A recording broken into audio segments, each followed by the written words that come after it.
ഓം ശ്രീ മഹാദേവി നമ. നമസ്തേ. ആനന്ദഭൈരവി ആസ്ട്രോളജിയിലേക്ക് എല്ലാവർക്കും സ്വാഗതം.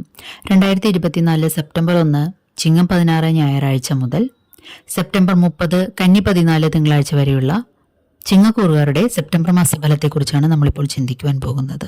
ചിങ്ങക്കൂറിലെ നക്ഷത്രങ്ങളായ മകം, പൂരം, ഉത്രം 1-ാം പാദം എന്നീ നക്ഷത്രക്കാർക്കാണ് ഈ ഫലങ്ങൾ അനുയോജ്യമായിട്ടുള്ളത്. സെപ്റ്റംബർ മാസത്തിൽ പ്രധാനപ്പെട്ട ഗ്രഹങ്ങളായ വ്യാഴം ഇടവം രാശിയിൽ മകയിരം നക്ഷത്രത്തിലും, ശനി കുംഭം രാശിയിൽ പൂരോരുട്ടാതി നക്ഷത്രം 1-ാം പാദത്തിലും, രാഹു മീനം രാശിയിൽ ഉത്രട്ടാതി നക്ഷത്രത്തിലും, കേതു കന്നി രാശിയിൽ അത്തം നക്ഷത്രത്തിലും സഞ്ചരിക്കുകയാണ്. സൂര്യൻ കന്നി 1-ാം തീയതി, അതായത് സെപ്റ്റംബർ 17-ാം തീയതി കന്നി രാശിയിലേക്ക് പ്രവേശിക്കുന്നു. ഇനി മറ്റ് ചെറുഗ്രഹങ്ങളായിട്ടുള്ള ബുധൻ സെപ്റ്റംബർ 4-ാം തീയതി മകം നക്ഷത്രത്തിലും, 19-ന് പൂരത്തിലും, 21-ാം തീയതി ഉത്രത്തിലും, 28-ന് അത്തം നക്ഷത്രത്തിലേക്കും പ്രവേശിക്കുന്നു. ചൊവ്വയാകട്ടെ സെപ്റ്റംബർ 6-ന് തിരുവാതിര നക്ഷത്രത്തിലും, 29-ന് പുണർദം നക്ഷത്രത്തിലും പ്രവേശിക്കുന്നു. ശുക്രൻ സെപ്റ്റംബർ 2-ന് അത്തത്തിലും, 14-ന് ചിത്തിരയിലും, 23-ന് ചോതി നക്ഷത്രത്തിലേക്കും പ്രവേശിക്കുന്നു. ഇത്തരത്തിലുള്ള ഗ്രഹമാറ്റങ്ങളിലെ വലിയ ഗ്രഹങ്ങളുടെ രാശിമാറ്റമില്ലായ്മ സ്ഥായിയായിട്ടുള്ള ചില അടിസ്ഥാനപരമായ ഫലങ്ങളിലെ മാറ്റമില്ലാത്ത അവസ്ഥയെയും, എന്നാൽ ചെറിയ ഗ്രഹങ്ങളുടെ ചടുലങ്ങളായിട്ടുള്ള മാറ്റങ്ങൾ ജീവിതത്തിൽ ആകസ്മികമായിട്ട് സംഭവിക്കുന്ന പെട്ടെന്നുള്ള സംഭവങ്ങൾക്കും കാരണമായി തീരുന്നു. ഇനി സെപ്റ്റംബർ മാസത്തിലെ പ്രധാന ദിവസങ്ങൾ ഏതെല്ലാമാണെന്ന് നോക്കാം. സെപ്റ്റംബർ 2-ാം തീയതി, അതായത് ചിങ്ങം 17 തിങ്കളാഴ്ച അമാവാസിയും, സെപ്റ്റംബർ 7-ന് വിനായക ചതുർത്ഥിയും, സെപ്റ്റംബർ 8-ന് ഋഷിപഞ്ചമിയും വിശ്വകർമ്മ ജയന്തിയും ആചരിക്കുന്നു. സെപ്റ്റംബർ 15 ഞായറാഴ്ച ചിങ്ങം 30-ന് തിരുവോണം ആഘോഷിക്കുന്നു. സെപ്റ്റംബർ 6-ാം തീയതി ചിങ്ങം 21 വെള്ളിയാഴ്ച അത്തം ആണ്. സെപ്റ്റംബർ 15 ചിങ്ങം 30-ന് ഞായറാഴ്ച തിരുവോണവും ആഘോഷിക്കും. സെപ്റ്റംബർ 17-ന് പൗർണമിയുമാകുന്നു. ഈ മാസത്തിൽ ഉള്ള ഈ ഗ്രഹമാറ്റങ്ങളെ കണക്കിലെടുത്തുകൊണ്ട് നമുക്ക് വരാനുള്ള ഫലങ്ങളെ ഒന്ന് ചിന്തിച്ചു നോക്കാം. ചിങ്ങക്കൂറുകാർക്ക് നിങ്ങൾക്കറിയാവുന്നതുപോലെ കണ്ടകശനിയാണ്. ശനി കുംഭം രാശിയിൽ 7-ാം ഭാവത്തിൽ നിൽക്കുന്നു. വക്രത്തിൽ സഞ്ചാരം തുടരുകയാണ്. അഷ്ടമത്തിൽ രാഹുവും. മാത്രമല്ല അവരുടെ അഷ്ടമാധിപനായിരിക്കുന്ന, അതുപോലെ 5-ാം ഭാവാധിപൻ കൂടിയായിരിക്കുന്ന വ്യാഴം 10-ാം ഭാവത്തിൽ സഞ്ചരിക്കുകയാണ്. കണ്ടകശനിയുടെ പലതരത്തിലുള്ള ബുദ്ധിമുട്ടുകൾ അനുഭവിക്കുന്ന ഒരു സമയം കൂടിയാണ് ഇത്. എന്നിരുന്നാലും മുമ്പിലത്തേക്കാൾ അവസ്ഥകൾ മെച്ചപ്പെട്ടു വരുന്നതായിട്ട് കാണാം. 6-ാം ഭാവാധിപൻ കൂടിയായിട്ടുള്ള ശനിയാണ് 7-ൽ സ്വക്ഷേത്രസ്ഥനായിട്ട് വക്രസഞ്ചാരം ചെയ്യുന്നത്. മുൻപ് വന്നിട്ടുള്ള പല അസുഖങ്ങളും, അഥവാ മുൻപ് വന്നു മാറിപ്പോയിട്ടുള്ള പല അസുഖങ്ങൾ എന്തെങ്കിലും ഉണ്ടെങ്കിൽ അത് നിങ്ങൾക്കൊന്ന് തിരിച്ച് എത്തി നോക്കുവാനുള്ള സമയം കൂടിയാണിത്. അതുപോലെ ചിലപ്പോൾ കടത്തിലേക്ക് വീണുപോകാനും സാധ്യതയുണ്ട്. പലതരത്തിലുള്ള ശത്രുതകൾക്ക് പാത്രമാകേണ്ടി വന്നേക്കാം പലരുടെയും. മരുന്നുകൾ കഴിക്കുന്നത് മൂലമുള്ള അലർജിയോ അല്ലെങ്കിൽ മരുന്ന് മാറിക്കഴിക്കുക മുതലായ കാര്യങ്ങളൊക്കെ ശ്രദ്ധിക്കേണ്ടതാണ്. ഭക്ഷ്യവിഷബാധയും മറ്റും ശ്രദ്ധിക്കുക. അഷ്ടമാധിപനും 5-ാം ഭാവാധിപനുമായിരിക്കുന്ന വ്യാഴം 10-ൽ സഞ്ചരിക്കുകയാണ്. ജോലിക്കും മറ്റുമായിട്ട് വിദേശ രാജ്യങ്ങളിലേക്ക് പോകാനായിട്ട് ആഗ്രഹിക്കുന്നവർക്ക് തീർച്ചയായിട്ടും അതിന് വളരെ അനുകൂലമായിട്ടുള്ള സമയമാണ്. ഹോസ്പിറ്റൽ അഥവാ മെഡിക്കൽ സംബന്ധമായിട്ടുള്ള ജോലികൾക്ക് വേണ്ടി പോകാൻ ശ്രമിക്കുന്നവർക്കും, അതുപോലെ ഇത്തരം വിഷയങ്ങളിൽ ഉപരിപഠനത്തിന് ചേരാൻ ആഗ്രഹിക്കുന്നവർക്കും ഏറ്റവും അനുകൂലമായിട്ടുള്ള സമയമാണ്.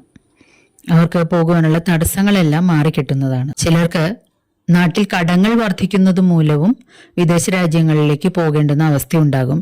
ഏതു തരത്തിലായാൽ തന്നെയും വിദേശത്തേക്ക് പോകുവാൻ അല്ലെങ്കിൽ നാട്ടിൽ നിന്ന് കുറച്ചു കാലമെങ്കിലും മാറി നിൽക്കാനുള്ള പ്രവണത ഉണ്ടാകുന്നതാണ്. തൊഴിൽ രംഗത്ത് ചിലപ്പോൾ നമ്മൾ വിചാരിക്കുന്നത്ര ഗുണഫലങ്ങൾ കിട്ടിക്കൊള്ളണമെന്നില്ല. നിങ്ങളുടെ കഠിനാധ്വാനത്തിനും കഴിവിനും അനുസരിച്ചിട്ടുള്ള ഒരു ഉയർച്ചയോ അല്ലെങ്കിൽ അതിനുള്ള പ്രതിഫലമോ നിങ്ങൾക്ക് ലഭ്യമാകണമെന്നില്ല.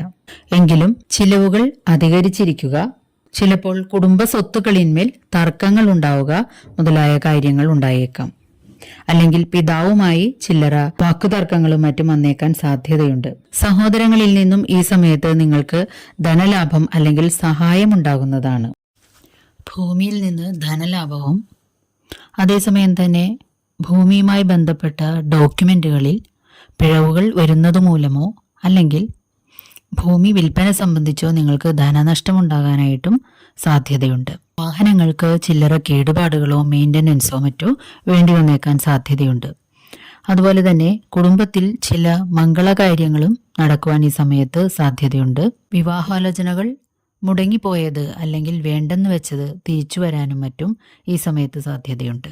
വീട് പണിയും മറ്റും നിർത്തിവെച്ചത് പുനരാരംഭിക്കുവാനും അതുപോലെ പുതിയ വീട് വാങ്ങുന്ന കാര്യങ്ങൾ ചിന്തിക്കുക, അതിനുവേണ്ട പ്രാരംഭ നടപടികൾ തുടങ്ങിയവയും വാഹനാദികൾ വാങ്ങുക വിൽക്കുക മുതലായവയ്ക്കും സാധ്യതയുണ്ട്. ചില ഡോക്യുമെന്റുകളെ പറ്റി വാക്കുതർക്കങ്ങളോ അല്ലെങ്കിൽ സംശയങ്ങളോ ഉണ്ടായേക്കാം. അതുപോലെ ഗവൺമെന്റുമായി ബന്ധപ്പെട്ട് ചില രേഖകൾ സമർപ്പിക്കേണ്ടതായും വന്നേക്കാം. സ്ത്രീകൾ മുഖേന ധനലാഭം ഉണ്ടാകാൻ സാധ്യതയുണ്ട്. എന്നിരുന്നാലും നിങ്ങളുടെ വാക്കുകളെ അതിയായി സൂക്ഷ്മതയോടെ ഉപയോഗിക്കേണ്ടതും മറ്റുള്ളവരോട് പെട്ടെന്നുണ്ടായ കോപത്താൽ സംസാരിക്കുകയും ചെയ്യാതിരിക്കേണ്ടതാണ്. വിദേശത്തേക്ക് പോകുവാൻ ഒരുങ്ങുന്നവർ അവരുടെ ഗവൺമെന്റിൽ സമർപ്പിക്കേണ്ടതായിട്ടുള്ള എല്ലാ ഡോക്യുമെന്റുകളും കൃത്യമായി പരിശോധിച്ച് തെറ്റുകളൊന്നുമില്ല എന്ന് ഉറപ്പുവരുത്തിയിട്ട് മാത്രം അതിന് തയ്യാറെടുക്കുക. തൊഴിൽ രംഗത്ത് വിതരണം ചെയ്യുന്നതിനോ അല്ലെങ്കിൽ അവിടെ നിന്ന് പിരിഞ്ഞു കിട്ടേണ്ടതായിട്ടുള്ള തുകകൾ കിട്ടേണ്ടുന്നത് സംബന്ധിച്ചിട്ടോ ചില്ലറ തർക്കങ്ങൾ മറ്റുള്ളവരുമായിട്ട് ഉണ്ടാകുവാനും മറ്റും സാധ്യതയുള്ളതുകൊണ്ട് വളരെ ശ്രദ്ധയോടെ പെരുമാറേണ്ടതാണ്. അതുപോലെ വിദേശത്തു നിന്നും ചിലപ്പോൾ ചില ധനസഹായങ്ങൾ നിങ്ങൾക്ക് കിട്ടിയേക്കാനും സാധ്യതയുണ്ട്. വൈറസ് സംബന്ധമായിട്ടുള്ള അസുഖങ്ങളെ കരുതിയിരിക്കേണ്ടതാണ്. പുതിയ എന്തെങ്കിലും വിഷയങ്ങൾ, പ്രത്യേകിച്ചും ഗൂഢങ്ങളായിട്ടുള്ള ഏതെങ്കിലും വിദ്യകൾ പഠിക്കാൻ നിങ്ങൾക്ക് താല്പര്യം ജനിക്കുക അല്ലെങ്കിൽ പഠിക്കാൻ തുടങ്ങുക മുതലായ കാര്യങ്ങൾ എന്തെങ്കിലും ഉണ്ടായേക്കാം. ഇനി താൽക്കാലിക ഗുളികസ്ഥിതി ഫലമനുസരിച്ചിട്ട് ഈ മാസത്തിൽ ഏതെല്ലാം ദിവസങ്ങളാണ് നല്ല കാര്യങ്ങളിൽ നിന്നും വിട്ടുനിൽക്കേണ്ടത് എന്ന് ഒന്ന് ചിന്തിച്ചു നോക്കാം. ഒരു കാര്യം പ്രത്യേകിച്ച് ഓർമ്മിപ്പിച്ചു കൊള്ളട്ടെ, ചില പ്രത്യേക കാര്യങ്ങൾക്ക് വേണ്ടി മാത്രമാണ് ചില ദിവസങ്ങൾ എടുത്തു പറയുന്നത്, അല്ലാതെ എല്ലാ ദിവസങ്ങളും എല്ലാ കാര്യങ്ങൾക്കും മോശമാണെന്നല്ല. സെപ്റ്റംബർ മാസത്തിൽ ചിങ്ങക്കൂറുകാർക്ക് 14, 21, 28 എന്നീ ദിവസങ്ങൾ ശാരീരികമോ മാനസികവുമായിട്ടുള്ള എന്തെങ്കിലും ബുദ്ധിമുട്ടുകളോ ഡോക്യുമെന്റ് സംബന്ധമായിട്ടുള്ള പ്രശ്നങ്ങൾ കൊണ്ടുള്ള ബുദ്ധിമുട്ടുകളോ ഉണ്ടായേക്കാൻ സാധ്യതയുണ്ട്. അന്ന് കീഴ്ജീവനക്കാരുമായിട്ട് വാക്കുതർക്കങ്ങളിൽ ഏർപ്പെടാതിരിക്കാനും വിദ്യാർത്ഥികൾക്കും ഈ ദിനങ്ങൾ അത്ര അനുകൂലമായിരിക്കുകയില്ല. 26 എന്നീ ദിവസങ്ങൾ വിദേശ രാജ്യങ്ങളിൽ ജോലി ചെയ്യുന്നവർക്കും വിദേശ രാജ്യങ്ങളിലേക്ക് പോകാനായിട്ട് ശ്രമിക്കുന്നവർക്കും അത്ര അനുകൂലമായ ദിവസങ്ങളായിരിക്കുകയില്ല. അതുപോലെ ഈ ദിവസങ്ങളിൽ പങ്കാളിയുമായിട്ടോ അല്ലെങ്കിൽ പ്രണയികൾ തമ്മിലോ കലഹങ്ങൾ ഉണ്ടാവാനും സാധ്യത കൂടുതലാണ്. 6, 7, 13, 20, 27 എന്നീ ദിവസങ്ങൾ ധനപരമായിട്ട് ചില്ലറ ബുദ്ധിമുട്ടുകൾ അധികരിക്കുന്നതാണ്. അതുപോലെ അധിക ചിലവുകൾ ഈ ദിവസങ്ങളിൽ വന്നു ചേർന്നേക്കാൻ സാധ്യതയുണ്ട്. ഗവൺമെന്റിലേക്ക് ഫൈനോ മറ്റോ അടയ്ക്കേണ്ടി വരിക തുടങ്ങിയ കാര്യങ്ങളൊക്കെ ഈ ദിവസങ്ങളിൽ സംഭവിച്ചേക്കാം. അതുപോലെ ഗൂഢമാർഗങ്ങളിലൂടെ ധനം ചിലവാവുക അല്ലെങ്കിൽ കയ്യിലുള്ള ധനം വളരെ പെട്ടെന്ന് തന്നെ തീർന്നു പോകുന്ന അവസ്ഥയും സംഭവിച്ചേക്കാം. 4, 10, 17, 18, 24, 25 ഈ ദിവസങ്ങളിൽ തൊഴിലിടങ്ങളിൽ ധനപരമായിട്ടുള്ള ബുദ്ധിമുട്ടുകൾ നേരിടുക, എന്തെങ്കിലും തരത്തിൽ മറ്റ് സഹപ്രവർത്തകരോടോ മേലധികാരികളോടോ മുഷിഞ്ഞ് സംസാരിക്കേണ്ടി വരിക തുടങ്ങിയ കാര്യങ്ങളും സംഭവിച്ചേക്കാൻ സാധ്യതയുണ്ട്. വാഹനങ്ങൾ ഓടിക്കുമ്പോഴും ഈ ദിവസങ്ങളിൽ ശ്രദ്ധിക്കേണ്ടതാണ്. ദോഷങ്ങളുടെ പരിഹാരാർത്ഥമായിട്ട് നിങ്ങൾ ചെയ്യേണ്ടത് വിഷ്ണു സഹസ്രനാമം നിത്യേന പാരായണം ചെയ്യുക, അല്ലെങ്കിൽ വിഷ്ണുവിൻ്റെ ഏറ്റവും ലളിതമായിട്ടുള്ള മന്ത്രങ്ങൾ നിത്യേന 108 ഉരുവെങ്കിലും ജപിക്കാനും ശ്രമിക്കുക.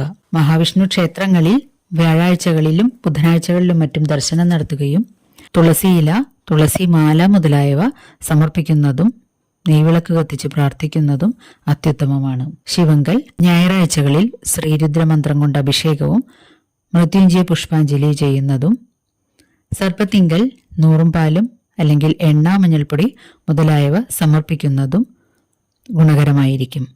വീഡിയോ ഇഷ്ടമായാൽ ഒരു ലൈക്ക് തരുവാൻ മടി കാണിക്കരുതേ. നന്ദി, നമസ്കാരം.